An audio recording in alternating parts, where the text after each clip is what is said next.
మంత్రిగా ప్రమాణ స్వీకారం చేయబోతున్న కొనిదెల నాగబాబు. కొనిదెల నాగబాబుకు ఏ శాఖ ఇవ్వబోతున్నారో తెలుసా? ఈ మధ్య పవన్ కళ్యాణ్ మాట్లాడినటువంటి మాటలను బట్టి చూస్తే ఇప్పటికే మీకు అర్థమైపోయి ఉంటుంది. పవన్ కళ్యాణ్ ఏ శాఖకు సంబంధించి మాట్లాడారు? రాష్ట్రంలో శాంతి భద్రతలకు విఘాతం కలుగుతూ ఉంది కాబట్టి ఖచ్చితంగా హోంశాఖని నాగబాబుకు వచ్చే అవకాశం ఉంటుంది. లేదు వాళ్ళు చిత్ర పరిశ్రమకు చెందినటువంటి వాళ్ళు కాబట్టి దానికి రిలేటెడ్గా ఉండేటువంటి శాఖ వచ్చేటువంటి అవకాశం ఉంటుంది. సో వీటన్నిటికి సంబంధించి జనసేన అధినేత డిప్యూటీ సీఎం పవన్ కళ్యాణ్ రాష్ట్ర ముఖ్యమంత్రి చంద్రబాబు నాయుడు దగ్గర కూర్చొని మాట్లాడడం జరిగింది. ఈ అంశాలన్నీ ప్రస్తావించడం జరిగింది. మరి చంద్రబాబు నాయుడు కూడా గ్రీన్ సిగ్నల్ ఇచ్చాడు. ఇక రేపో మాపో కొనిదెల నాగబాబు మంత్రిగా ప్రమాణ స్వీకారం చేయబోతున్నారని చెప్పి జనసేన పార్టీకి చెందినటువంటి నాయకులు, జన సైనికులు అందరూ కూడా సంబరాలు చేసుకున్నారు. వాళ్ళ వాట్సాప్ గ్రూపుల్లో పెద్ద ఎత్తున చాటింగులు, వాళ్ళ సోషల్ మీడియా వేదికగా పెద్ద ఎత్తున పోస్టులు. కొనిదెల వంశం యొక్క ప్రతిష్ట రాష్ట్రం కాదు జాతీయ స్థాయికి పాకింది. జాతీయ స్థాయి నుంచి ప్రపంచవ్యాప్తంగా వీరి గురించి చర్చ జరుగుతోంది. కొనిదెల పవన్ కళ్యాణ్ డిప్యూటీ సీఎం అయిన తర్వాత రాష్ట్రంలో ఒక పండగ వాతావరణం ఉంది. ఇక నాగబాబు ప్రమాణ స్వీకారంతో ఇక రాష్ట్రం మొత్తం కూడా సంబరాలు చేసుకుంటారని చెప్పి ముందుగానే వీళ్ళు సంబరాలు చేసుకున్నటువంటి వారికి ఆ సంబరాలకు బ్రేక్ పడింది. నాగబాబు మంత్రిగా ప్రమాణ స్వీకారం చేసే అవకాశం అప్పుడే లేదు అని చెప్పి. దేనికైనా ఒక పద్ధతి ఉంటుంది. ఈ ప్రజాస్వామ్యం గురించి, రాజ్యాంగం గురించి తెలియని వాళ్ళు ఇట్లా ముందే హడావిడి చేస్తారు. ఏమి లేకపోయినా హడావిడి చేస్తారు. నాగబాబు గారు ఏమైనా మొన్నటి ఎన్నికల్లో పోటీ చేశారా? ఎమ్మెల్యేగా గెలిచారా? ఎమ్మెల్సీగా గెలిచారా? ఏమీ లేదు. మరి అలాంటి వ్యక్తి మంత్రిగా ప్రమాణ స్వీకారం చేయాలంటే అంత ఈజీగా ఉంటుందా? ఉండదు.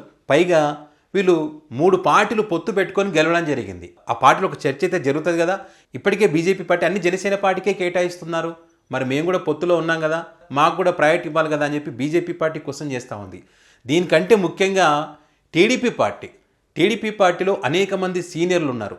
టీడీపీ పార్టీ స్థాపించినప్పటి నుంచి టీడీపీ పార్టీలో ఉన్నటువంటి నాయకులు మొన్నటి ఎన్నికల్లో వీళ్ళతో పొత్తు పెట్టుకున్నటువంటి క్రమంలో వాళ్ళకి సీట్లు కేటాయించడం కోసం, వాళ్ళ సీట్ల సర్దుబాటు కోసం చాలామంది త్యాగం చేసినటువంటి వాళ్ళు ఉన్నారు.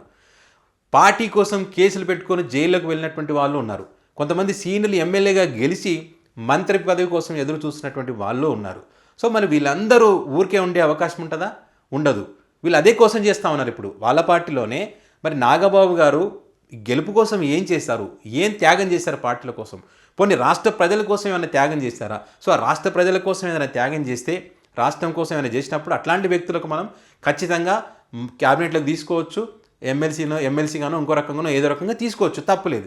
కానీ ఏమి చేయకుండా ఈ రకంగా చేయడం ఎంతవరకు కరెక్టు? మా ప్రయారిటీ ఎందుకు తగ్గిస్తున్నారు అనేటువంటి చర్చ టీడీపీ పార్టీలో ఉంది. మరి ఇదే కాకుండా చాలామంది రాజకీయ విశ్లేషకుల యొక్క అభిప్రాయం ఏంటంటే అసలు ఎమ్మెల్సీలు అనేటువంటి అప్పుడే ఖాళీ అయ్యేటువంటి అవకాశమే లేదు. వచ్చే సంవత్సరం ఖాళీ అయ్యేటువంటి అవకాశం ఉంటుంది. సో అప్పటిదాకా ఈ మంత్రిగా ప్రమాణ స్వీకారం అనేటువంటిది ఉండదు. అప్పుడు కూడా ఉంటుందో లేదో తెలియదు. ఎందుకంటే వీళ్ళు పొత్తులో భాగంగా ఉన్నారు కాబట్టి అప్పటి వరకు ఈ రాజకీయ సమీకరణాలు, ఆ పార్టీలో మార్పులు చేర్పులు జరిగే అవకాశం ఉంటుంది. సో ఆ కారణంగా మరి అప్పుడు కూడా ఉండొచ్చు, ఉండకపోవచ్చు అన్నది పొలిటికల్ సర్కిల్లో జరుగుతున్నటువంటి మరొక చర్చ. అంతేందుకు TDP party, BJP party political సర్కిల్లో పక్కన పెడితే జనసేన పార్టీలోనే చర్చ జరుగుతోంది. నాగబాబు గారు ఇప్పుడప్పుడే మంత్రిగా ప్రమాణ స్వీకారం చేసే అవకాశం అయితే లేదు. అది ఎమ్మెల్సీలు కూడా వచ్చే ఉగాది పండుగ అప్పటికి ఖాళీ అయ్యే అవకాశం ఉంది. సో అప్పటి వరకు అయితే ఉండదు. సో ఉగాది తర్వాతనే మన కొత్త సంవత్సరంలో, ఉగాది పండుగ అయిన తర్వాత కొత్త సంవత్సరంలో నాగబాబు గారు మంత్రిగా ప్రమాణ స్వీకారం చేయొచ్చు అనే చర్చ వాళ్ళ జనసేన పార్టీలో కూడా జరుగుతూ ఉంది. సో ఈ రకంగా ఎవరైతే సంబరాలు చేసుకుంటున్నారో వాళ్ళ సంబరాలకు ప్రస్తుతం అయితే బ్రేక్ పడింది. ఆ తర్వాత కూడా సంబరాలు ఉంటావో లేదని తెలియదు. ఎందుకంటే అన్ని శాఖలపైన నారా లోకేష్ యొక్క ప్రమేయం ఎక్కువగా పెరిగిపోయిందనే ఒక చర్చ ఉంది. సీనియర్లు, టీడీపీ పార్టీ సీనియర్లు కూడా అదే రకమైనటువంటి అభిప్రాయంతో ఉన్నారు. వాళ్ళు పక్కన పెడుతున్నారని చెప్పి సో ఈ క్రమంలో పవన్ కళ్యాణ్ గారు తరచుగా మాట్లాడుతున్నటువంటి మాటలు ఏవైతున్నాయో, నేను చంద్రబాబు నాయుడు గారి నాయకత్వంలో పనిచేయాలనుకుంటున్నాను, ఇంకో 20-30 ఏళ్ళు చంద్రబాబు నాయుడు గారు ముఖ్యమంత్రిగా ఉండాలని కోరుకుంటున్నాను అంటే ఇక్కడ నారా లోకేష్ యొక్క ప్రమేయం ఎక్కువ అవుతుంది, అది తగ్గించండి అని చెప్పి మన ఇక్కడ ఒక సంకేతం అయితే పవన్ కళ్యాణ్ గారు ఇస్తూ ఉన్నారు. సో ఇదే రకంగా ఆ సంకేతాన్ని చంద్రబాబు నాయుడు గారు తీసుకొని ఆయన ప్రమేయం తగ్గిస్తేనేమో ఎలాంటి ఇబ్బందులు ఉండవు. ఒకవేళ ఇదే రకంగా కొనసాగితే వాళ్ళ మధ్య విభేదాలు వచ్చే అవకాశం ఉంటుంది.